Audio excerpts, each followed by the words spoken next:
अस्सलाम वालेकुम प्यारे बच्चों, क्या हाल है।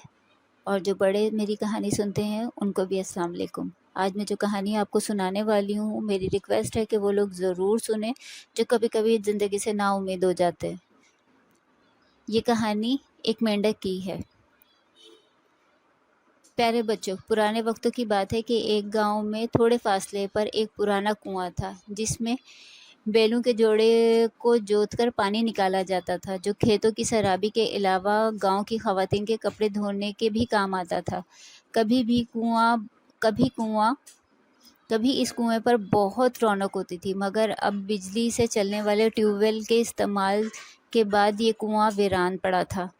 गांव के लोग कभी कभार कचरा वगैरह इसमें डाल जाते। मिट्टी और घास फूस की इसमें तय पड़े रहने की वजह से पानी की तय काफ़ी कम हो गई थी। कुएं के अंदर कभी तो आबी मखलूक काफ़ी थी, लेकिन कुछ सालों से बारिश कम होने के बायस पानी आहिस्ता आहिस्ता कम होता जा रहा था, जिससे आबी मखलूक में खासी कमी होती जा रही थी।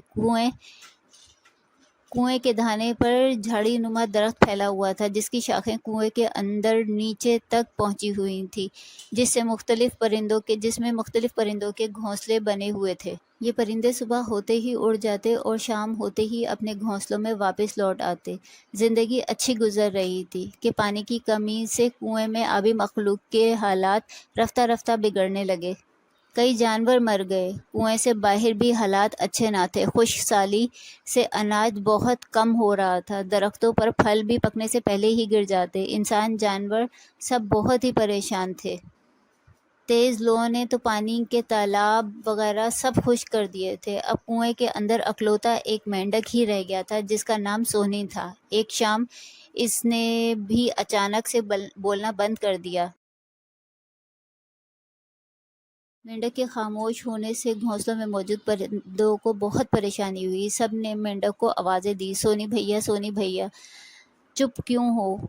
गाँव गाँव ना, हम आपकी आवाज़ नहीं सुन पा रहे हैं। मगर कोई जवाब ना पाकर सब घोंसलों से बाहर निकल आए। फैलाई की सबसे ऊंची शाख पर बैठे कौवे तक ये खबर पहुंची। वो भी दूसरे परिंदों के पास आ बैठा। सबकी बातें सुनकर बोला, मैं कुएं में जाकर अंदर पता करता हूँ, तुम लोग परेशान ना हो। थोड़ी देर में कुएं से बाहर आ गया और बताने लगा कि कुएं में पानी खत्म हो जाने की वजह से मेंढक नहीं बोल रहा, इसकी तबीयत भी ठीक नहीं है।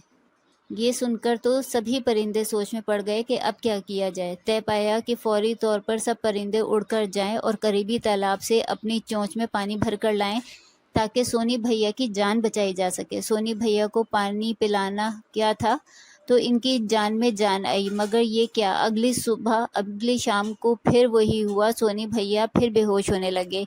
एक बार फिर परिंदे जमा हो गए।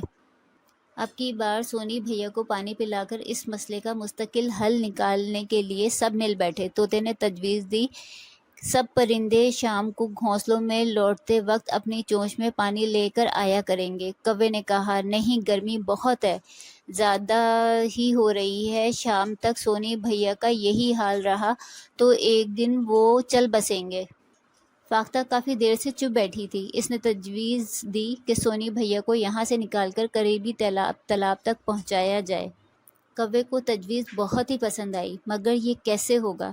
अब एक बार फिर सब परिंदे सर जोड़कर बैठ गए। इतने में सोनी भैया की कमज़ोर सी आवाज़ उभरी, मुझे इधर ही रहने दो दोस्तों, लगता है मेरे मरने का वक्त आ गया है। बुलबुल फौरन बोली, नहीं दोस्त, हिम्मत रखो, हम तुम्हें मरने नहीं देंगे। फिर चिड़िया ने एक तजवीज़ दी, जिसे सुनकर सब अशश कर उठे। अगली ही दिन इस तजवीज़ पर अमल शुरू कर दिया। अगली शाम जब परिंदे वापस लौटे तो कुछ न कुछ लेकर आए। कौवा किसी कचरे के ढेर से कुछ मास्क उठाकर लाया, जिसे चिड़िया और बुलबुल ने इन्हें मजबूती से फैलाई के शाखों के साथ एक झूले की शक्ल में बांध दिया। अगला मरहला ये था कि सोनी भैया किसी तरह उछलते हुए मास्क के बनाए गए झूले तक जा पहुंचे। सोनी भैया, जो पहले ही भूख और प्यास से बहुत कमज़ोर हो चुके थे, अब बिल्कुल ही हिम्मत हार बैठे थे। दोस्तों ने बहुत इसरार पर सोनी भैया ने हिम्मत करके जो छलांग लगाई तो झूले के दूसरी तरफ जा गिरे। अब तो गोया ये बिल्कुल ही मरने के लिए तैयार बैठे थे। پھر سب نے مل کر سونی بھیا کو ہمت دلائی تو سونی بھیا پھر جھولے پر چڑھنے کے لیے کامیاب ہو گئے، اور پھر سب نے مل کر نعرہ بلند کیا، سونی بھیا زندہ باد۔ جھولے کو اوپر کھینچا۔ اب سونی بھیا کنویں کے کنارے اوندھے منہ پڑے تھے اور سورج غروب ہونے کو تھا۔ اندھیرا ہونے سے پہلے سونی بھیا کو تالاب تک پہنچانا تھا۔ ایک بار پھر سونی بھیا کو ترغیب دلانے کی کوشش شروع ہوئی تو ایک نئی مصیبت آن پڑی۔ کسی پرندے کو زمینی راستہ تو معلوم تھا ہی نہیں، تالاب تک کیسے پہنچتے؟ اب چوٹیوں نے ہمت دکھائی۔ ان کا بل بھی پھلائی کے درخت کے نیچے ہی تھا، وہ بھی گرمیوں سے تنگ آ کر بل کے باہر آ کر بیٹھی ہوئی تھی۔